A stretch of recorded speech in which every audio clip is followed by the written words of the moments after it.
Welcome to the Hockey Writers Union Junction, a weekly show from our Columbus Blue Jackets insider, Mark Scheig, bringing you the latest news, rumors, trades, player grades, game results, and much more. From training camp to the playoffs, from draft day to the trade deadline, he covers everything that happens with the Jackets. So get ready. It's time for another get-together at Union Junction. Well, good morning, hockey fans. You have made it. It is Thursday. It is Blue Jackets opening day. Nick is with me. Cody has the day off, and we figured we bring on a heavy hitter here because it's season preview time. Finally, after this whole off season of uncertainty, all the prognosticators think they know what's going to happen. Let's bring in somebody, Brian Hedger from the Columbus Dispatch, who's going to try to help us sort everything out here. Hi, Brian. What's up, guys? Good to see you again. Good to see you as well. Yeah, no, we really appreciate this. We know how busy you've been, obviously getting ready for the season here. I guess we'll just start with just the overall outlook. I mean, you know it. I know it. Anybody that covers the team knows it. It seems like any newspaper you pick up, any prognostication you pick up, they have the Blue Jackets dead last. It's kind of easy to see why they would think that, but Brian, give everybody a little bit of hope here. I mean, is everybody too pessimistic about this team going into it? I think they're slightly too pessimistic, if not, way too pessimistic. I mean, listen, I understand where it comes from. A lot of it comes from people probably reading myself, Aaron Portzline, a lot of people, who report on this team regularly. What we have obviously been told by management is that they have never said the word rebuild. They don't really necessarily say this is a rebuild, but we're kind of implying that because in a lot of our reporting, because that's what it feels like they're doing. It does feel like a little bit what they're doing, but it's not. It's hard to say. Like when I was in Chicago before I came here, and the Cubs went through a real rebuild. Like they gutted the entire thing, and they used they traded everybody off, and they got a bunch of high draft picks, or not picks. They got prospects actually. That's what you get in baseball. But they used their high. They also, basically tanked. The evil word tank. They basically did it and got to the top, and they got some really darn good baseball players, and they ended up winning a World Series. But before all that happened, I mean, you should have heard the weeping, the gnashing of teeth, in Chicago, and it was the Cubs, it was like, oh God, we're paying all this money for you guys to do this. So I don't think that the Jackets are at that spot. I mean, even if they wanted to be, I don't think they could. I mean, you still have Patrik Laine around. And I mean, I find it kind of humorous actually that not even a lot, I'd say most, people that are analysts, people who are looking at this team, I mean, they're so quick to want to write off Patrik Laine because he was very bad last year, and he's even admitted that. The guy is 23 years old, right? I mean, the way he gets talked about is like he's 33 years old. Like he's been around for 18 years, 15 years, and he's getting old, and all the treads off the tires, and 40 goals was a fluke. And I mean, I get it. I mean, if you watched him last year, kind of lackadaisical his way through pretty much the whole season once he got to Columbus, I get it. Be down on the guy, but he's 23 and he does have immense talent. You bring in a guy like Jake Voracek, who I think all preseason long has shown exactly why Jarmo Kekalainen went out and got him in that surprising trade on this end for Cam Atkinson. His playmaking skills are still there. He still has the hands. He still has the vision. I mean, he may have lost a step skating wise, but a guy like that, he thinks the game and he sees the game, and he can keep up pace in other ways, and he sees angles and he can get the puck through to Laine and to all these other guys in the power play. I mean, I don't know. There's on and on and on. Bjorkstrand. Here's another guy. Let's talk about Bjorkstrand really quick. Bjorkstrand is a guy who every single time somebody else from another organization comes in here, let's just use Pascal Vincent for instance, the new assistant coach. Yep. He was the assistant for Winnipeg, obviously. So he knew who Oliver Bjorkstrand was. You know the name. You know that he's scored a number of goals. Then you look at him and he's built like he's just so wispy and kind of thin. And even for him, he's put on muscle, and he's actually for him he's bulked up, but he's just not a big guy. And so you look at him, you're like, oh, there's not much to him. Then you get in here and you watch him every single day in practice, and you watch him in games, and you see how effective he is in puck battles, and how he gets into the scoring areas, and he's got that crazy release that nobody can figure out. And then it's the same thing. You hear people say, "Wow, I didn't know how good you were." Even Pascal Vincent said that. He's like, I just told him that I had no idea you were this good. I mean, he's like the underrated silent assassin of the NHL. And that's a guy who could score over 30 goals easily this year if he stays healthy. So they have all these little. Borensky's another one. You can go down the line. Elvis. Yep. So it's hard for me to sit there and say, yeah, they're only going to get 70 points or 72 points or 75 points, whatever it is, But it's also hard to look at it and say they're a playoff team, in that division. There's somewhere in between there. I think they're better than what most people are giving them credit for, but I just don't know how good they can be. Yeah, Brian, you mentioned a retool. You mentioned a few guys at the top. Who is somebody who's new on this roster that you think maybe a lot of Columbus fans haven't heard of yet because they're newer to the roster, who could really surprise this season? Well, I guess we'll jump right off the hop. We'll go with Cole Sillinger.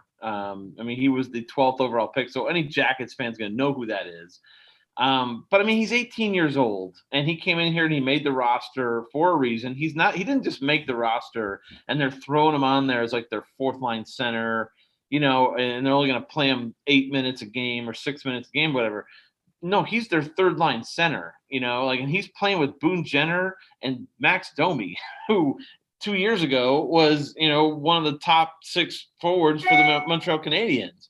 So, and Boone Jenner is Boone Jenner. He can play up and down the lineup. He's an established veteran, obviously. So he's playing between 2 pretty good players. And I think part of it is, this team lacks natural centers. They have some center guys who are kind of intriguing. Jack Roslovic, intriguing, very talented player.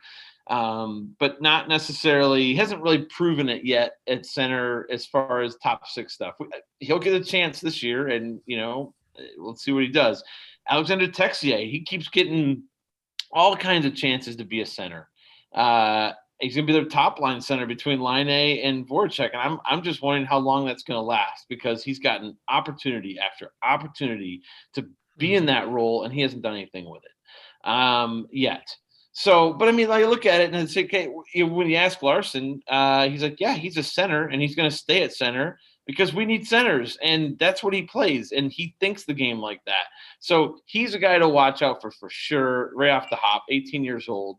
Yegor Chenikov, another rookie. He's not going to be in the lineup opening night on Thursday, but they'll get him in there. He's a sharpshooter, really good shot from the right wing. He's got a left-hand shot. He's interesting because he very often, he did it again in practice today. Like, you see guys on that right wing with the left hand shot, and they'll put shots. They'll take one-timers, put them short side. They'll go 5-hole or trying to, top right corner. This guy, like, he'll try and throw goalies off, and he'll put a hard wrist shot at the other side of the net. Like, he'll go top left corner with a left-hand shot from the right wing and put it exactly where he wants it if he has time, which, it just completely shocks goalies. They're not ready for it, and he usually scores goals that way. And he's just I think he may have an interesting release like Bjorkstrand too, because he'll score on long wrist shots that are wide open, and you're like, how did the goalie not stop that one? So there's something funky there, but he's an interesting one to watch this year. Those are guys up front. On the back end, they have a couple guys. First, I'll start with Jake Bean. Jake Bean was, acquired in – he really wasn't acquired. It was the same night as the Seth Jones trade. the Jackets got a second-round pick in that big package they got back for Jones, and they immediately flipped it to Carolina for Jake Bean. They love Jake Bean. They like him a lot. He's a left-hand shot defenseman. I think he's 22 or 23 years old. I've liked him so far in camp. He's got better defensive ability than I thought he may have. I mean, he's more of an offensive defenseman. But I would say his defense is ahead of Boqvist right now. Adam Boqvist, another young name to watch out, who is on the second pairing on the right side. So Bean's going to be on the right side on the first pairing, playing with Zach Werenski. A little bit more defensive responsibility to his game right now, just a tick ahead of Boqvist. Boqvist, high-end offensive ability as well. But I like Bean. I mean, not a lot of people talk about him. I think he was a 16th overall pick or something, or 13th overall in 16 or 17. I mean, he's not that old, and he's got some potential. So, they got guys that's what's interesting is they have some X factor guys who, okay, we were just talking about this today. I just mentioned Laine earlier, and I mentioned Domi a little bit. What if Laine and Domi both have rebound years? What if they both rebound to the mean of what they were 3 years ago or 2 years ago? Well, that's a heck of a lot more goals right there in two guys than they had last season, which was a miserable season. I'm not saying it's for sure going to happen, but if it did, my goodness, what happens then? What if their defense, it's young, it comes along, and they're scoring more? They might be able to win a few more games. But those are a lot of ifs right now. But those are some of the X factors, some of the young guys that you should know going into the season. Brian Hedger from the Columbus Dispatch joining us. We are previewing the season here on Union Junction. Blue Jackets host the Arizona Coyotes tonight, 7:00 for game number 1. Brian, we got to talk about the goaltending here, and I guess I got a two-part question for you on this one because, many people expected that one of the goalies would be traded, and after Merzlikins got his extension, you kind of look at, his Korpisalo and say, okay, he's probably going to be the one. Well, they're still here. So how do you feel like that? How do you project the two this season? And then Korpisalo ends the season with fill in the blank. Whew, that's a toughie. That's a lot there. Well, I mean, I think you kind of hit it on the head there. We all of us expected one of them to be dealt this summer, and that changed. I think I was told I was told before that it all changed around the Matiss Kivlenieks tragedy with the fireworks incident that took his life tragically, because the plan was that they were going to have Matiss back up whoever stayed, basically. Like Matiss was going to be the backup, even though he was going to be. Here's what I think was going to happen. And I don't have this 100% confirmed yet, but I have some really good sources who have talked to people with the team who basically laid out a scenario similar to this. And that is, they were going to have Matiss be the backup. Well, how was he going to be the backup if he was exposed to the Seattle Kraken in the expansion draft, which is he was going to be exposed in there too to meet their goaltender requirement. Yeah. But when you think about it, you're like, okay, if they're so sure that he was going to be their backup, that means that they must have had some kind of trade worked out with Seattle to say, hey, stay away from that guy. He might have been their guy to say, stay away from him. We'll give you this guy. Maybe we can work out a trade for one of our goalies. You guys get one of our two top goalies. We work out some deal, and then Matiss is our backup. You stay away from him, and then the other guy who stays is the starter, and then we got Tarasov. And you can see how all that plan would fit together. And then, the accident happens, the incident happens, the fireworks thing. Matiss passes, and now you're left with, Elvis and Corpy still, and Tarasov, which is still a ton of goaltending from a hockey perspective.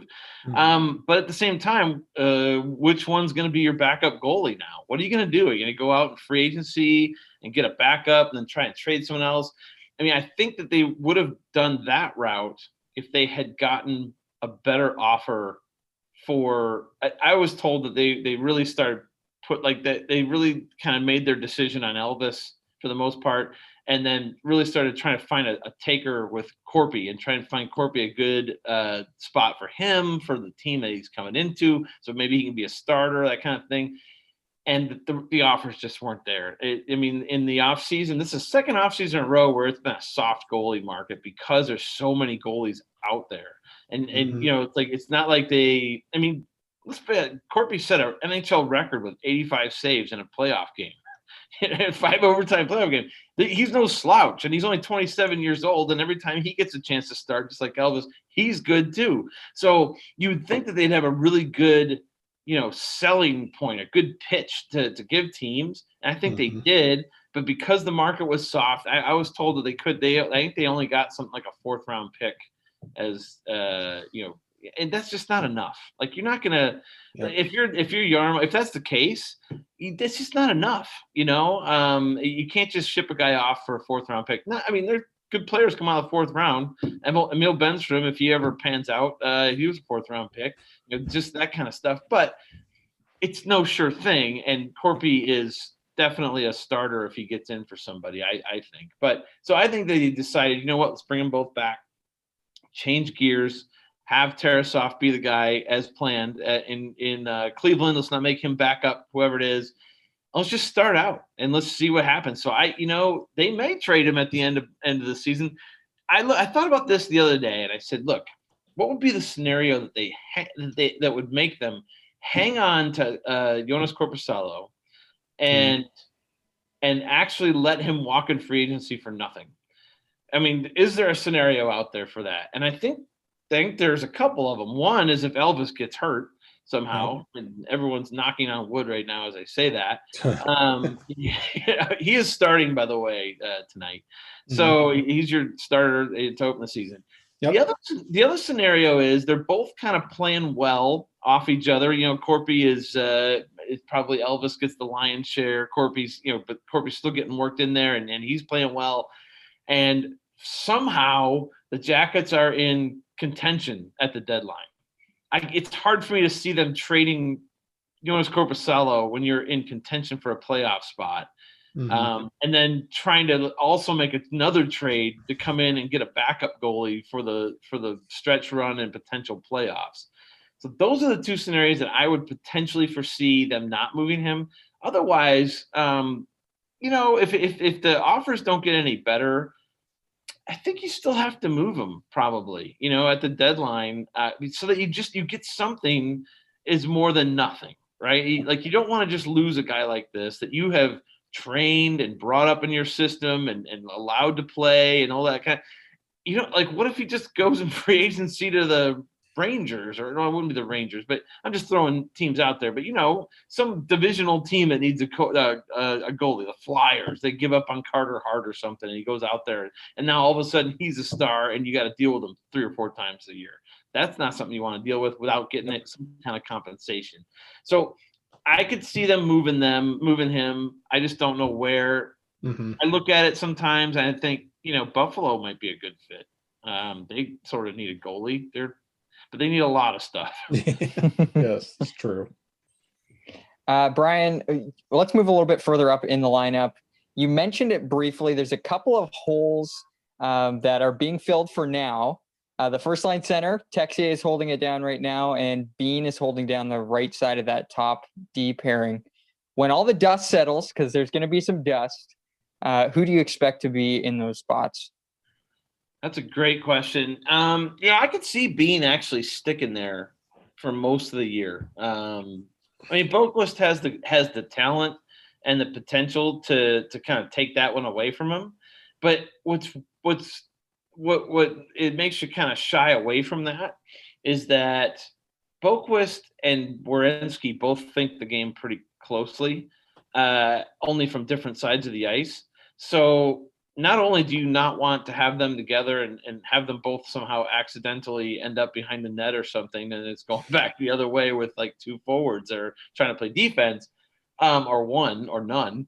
You don't want that scenario. But the other thing is, Werenski has advanced his game to where, I think he's getting pretty close to saying that he can be a two-way defenseman. Like he's not just 100% offense. He likes to go on offense for sure, but he has learned how to play the defensive side and in the neutral zone and whatnot.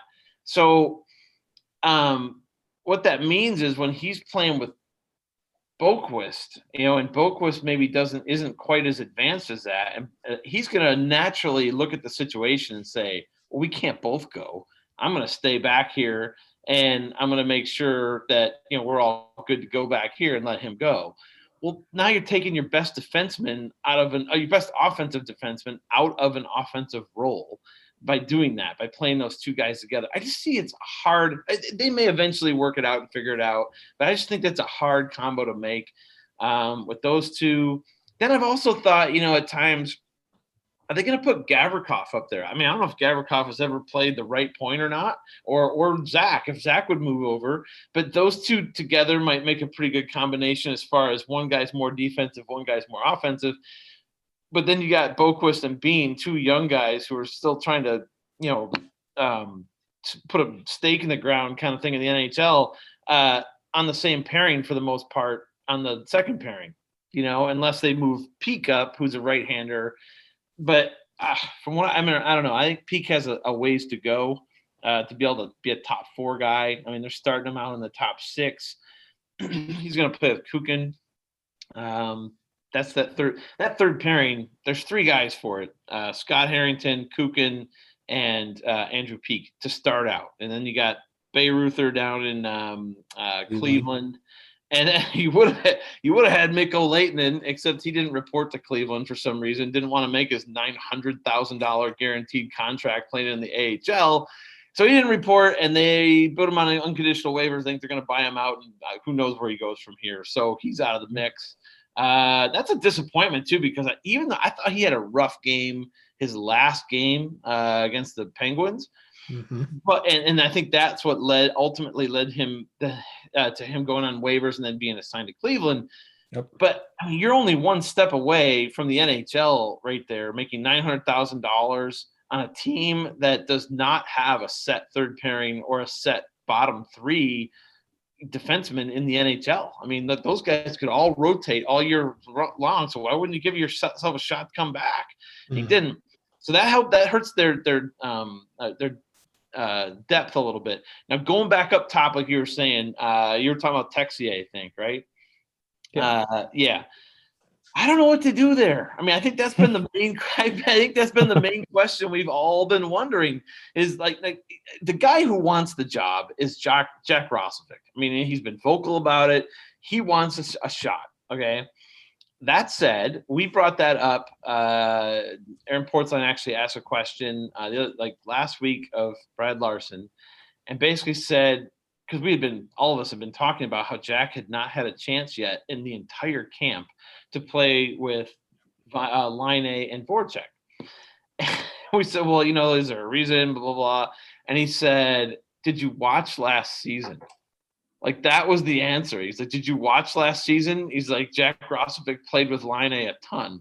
And, what did you think of that kind of a thing? It was like, wow, it didn't really work. Now, they had some offensive chemistry a little bit, but there was a lot of defensive issues when those guys were on the ice together. And, Jack has put in a lot of work this summer trying to improve his defense.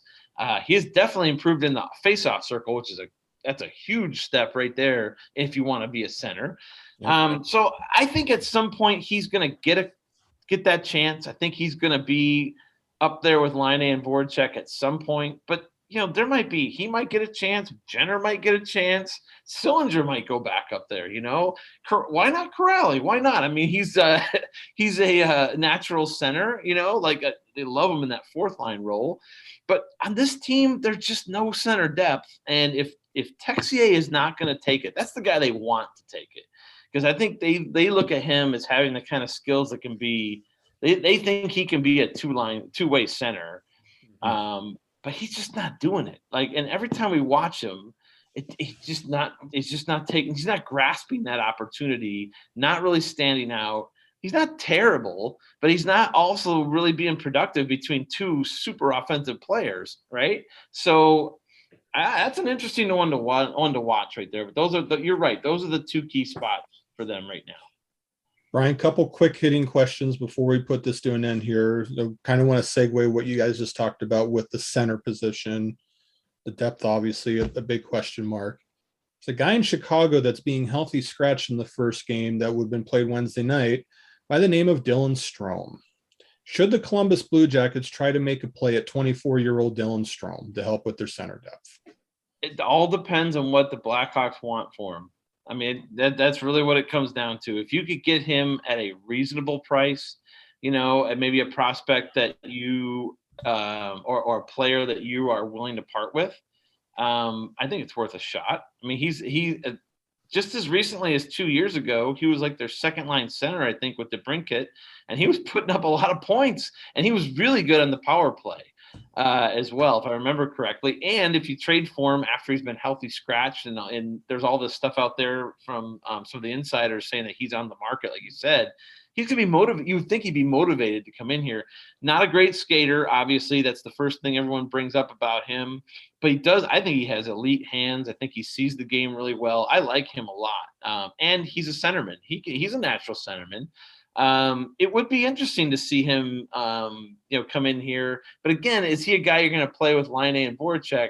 It's funny. Remember when we asked Voracek, well, what kind of center do you think needs to play between you two? What did he say? He laughed and can't even, a defensively responsible one. And so, and not that Dylan Strome is irresponsible defensively, but if he's got skating issues and he's going to have to start back quicker, to get back, then that's going to take him out of the offense. And what's the point anyway? But for me, that on that one, it's about like, what's it going to cost? If they want like a really high price, if they want a Chinnikov or a Sillinger, no way. Like, no, tell your story. What about Liam Foudy? Liam Foudy for Dylan Strome. It would be hard to give up Foudy with all that speed. And I do feel like Foudy, he's an interesting guy. I know he didn't make the roster. Yep. I could have easily seen him making the roster and Chinnikov going to Cleveland. Let's put it that way. Yeah. I was impressed with Liam Foudy this camp. I thought that he really put in an honest, not that he didn't put an earnest effort in before, but I felt like he picked it up this year.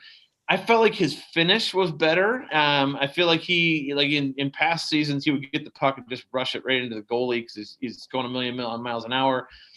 I think his finish is coming along. I bet you watch him. If they keep him, I bet you he has a pretty big year at Cleveland, starting out, and then he'll get a shot back up here again. But to answer your question, I mean, Foudy for Strome, I might do that one. Just because they do need centers, and Strome is still young. Yep. Yes. Yep. And Strome is still young. I believe he's on the last year of his contract. Yeah, that's true. But if you bring him into a place and he likes it, you never know. Maybe you give him a shot to be a big time guy here. Yep. You can keep him. But Foudy would be tough to give up. But at the same time, if it brings back a Dylan Strome, I think you have to think about it. Absolutely. We're going to do one fan question from Twitter. We took to Twitter and had some questions come in, and one we wanted to give to you, Brian, real quick. And it just was, given the rookie hype, so that Sillinger is doing the thing as you talked about. Chinnikov may get the opportunity at some point. There's obviously a bright future ahead, especially with some of the rookies that are in here. There's also going to be growing pains. And so the question from Twitter is, how do you expect Larson, Davidson, Kekalainen to manage the expectations of kind of the bright future to go along with the growing pains? I think they've already been sort of doing it. They are very careful in the messaging. And they're very careful in what they say. Like, none of them have come out and said, "Yeah, we're in a full rebuild," but none of them. And they try and use that term reset. This is more of a reset, whatever that means. But I think that they are obviously thinking that is. They're trying to come up with a term or a buzzword or something that's going to imply we're not just blowing the whole thing up and everything that's left is like we're taking it down to the studs and there's nothing left. But at the same time, I think they also want to imply you got to have patience here. This is an interesting thing. And really quick, before we end this, we'll go back to the Cubs thing again real quick. Okay. They did tear theirs down to the studs, and they needed to because they had 100 years of suckage, right? Like you cannot You cannot keep going on that path. You've got to end it at some point. And it wasn't a curse. I mean, they may have been cursed, but it wasn't all that. And a lot of it was just bad management. And so they had to completely rebuild. But the Jackets don't necessarily have to go to that extreme. But if you look at the 20 years that have already been logged in the books here, and I just read this today in one of these prognostications. Somebody said, well, they're well-versed in rebuilding. Well, I think that's BS because I don't feel like they've ever rebuilt. I mean, even from the start, they tried to go with some veterans and bring people put people in the seats. It's always been a Band-Aid here and a Band-Aid there, and we're gonna make a trade here for a veteran, and then we're gonna we have to worry about attendance and all that. They need to stop that right now. And I think that they know that. I think that's what Jarmo means when he says we have to do this the right way. Like that's his key buzz phrase. He will never say we're rebuilding. It's going to take a number of years, but he will say we have to do this the right way. And when you look at the next two drafts, okay, and I'm sure you guys are well versed on who's coming up in these next two drafts at the very top. If the Blue Jackets are in the top 5, you're talking about a pretty good number 1 center option coming to Columbus, and then maybe down the line as soon as a year or two, maybe you have Sillinger and whoever that guy is. If you can get a top center, those are your top 2 centers now, and maybe you groom a third, maybe Texier is your third or Rosovic is your third or something like that. Now you got something. They need to really hit home runs in these next 2 drafts. People are going to talk about Kent Johnson. I personally don't think he is a center. I think he's a winger, and I think he's going to be a good winger. But they got a lot of those right now. They need centers. And to do this the right way, like Jarmo says, you got 2 first-round picks next year. You cannot depend on the Chicago Blackhawks pick being a top pick, because I think they're going to make the playoffs unless there's injury situations there, which could happen. But, you can't count on that. Yep. I'm not saying they have to tank the season and throw the season. I think they're doing their best to try and win games with what they have. But I think fans need to really be patient here. And here's the thing. It doesn't always have to be miserable. Look at this preseason, right? They scored a lot of goals. They averaged 3.5 goals a game this season, which is more than a goal per game more than what they averaged last season. I realize it was the preseason. I realize it wasn't always against NHL talent. But it's something, right? It's a bunch of new guys, and they're coming in and they're scoring goals. They gave up 3.5 a game too. So I think you're going to see this. I think that may be the trend we see with this team this season. I think you're going to score a lot of goals. I think they're going to give up a lot of goals, and it may not have anything to do with Elvis or Corpy. Like you put Vasilevsky behind a defense that gives up too many odd man rushes, it's going to get ugly in the NHL. That's for sure. So that might happen, but anyway, they just have to be patient. That's it. So I'm going to get everybody involved here. Nick, just a number. How many points did the Blue Jackets finish the season with?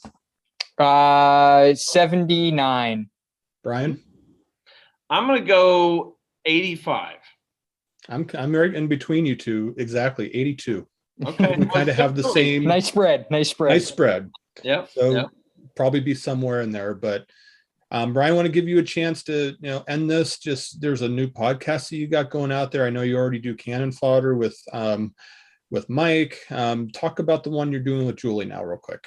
Yeah. As you mentioned, I do the Fodder podcast with Mike A-Race, our columnist at the Dispatch. Got clearance from the Dispatch to add another one in there, more of a general hockey podcast with Julie Robenheimer of Elite Prospects. Longtime friend of mine. And, going back to my Chicago days, even, we had talked about doing a podcast. And here's a little tidbit. Craig's going to kill me because I keep mentioning this. But so, Craig Cousins' Full 60 podcast, that was originally going to be Julie and I's podcast name. until we thought of it, and we thought we thought, let's do 3 20-minute segments. It'll be an hour long. It's like a game, that kind of thing. And then I basically gave it away to Craig because I got the job with the Jackets that year, 2017-18, and I just didn't think we were going to have time to do it. Or I didn't know if I could work with the team. So anyway, we our podcasting has gone all the way. Like our idea had already gone all the way back then, and so we finally just decided to do it. So our new name is the. Hold on, this is terrible. It's a long one, so like with my old brain, it's hard to even remember. But it's the Not Your Normal Hockey Podcast. Yeah, Not Your Normal Hockey Podcast. And like basically, we're just like. I think we just basically BS about hockey and different topics, and we run way too long. We're gonna have to short, like we're doing right now. My fault, like we're doing right now, and we just have fun with it. So, Not Your Normal Hockey Podcast, Elite Prospects, Julie Robenheimer, myself, Brian Hedger at Brian Hedger on Twitter, and check it out. Stick with us for 10 minutes at least, please do. Brian is awesome. I've met Julie. She is awesome at what she does. Definitely give them a follow. Brian, this has been awesome. Thank you for joining us here to help us preview the Blue Jackets. All right. Thanks, guys. As always, Brian. Anytime you want me on, just let me know. We will have you on down the road for sure. Fans, thank you for your time. Enjoy the season opener. Have yourselves a great day. We'll see you next week here on Union Junction.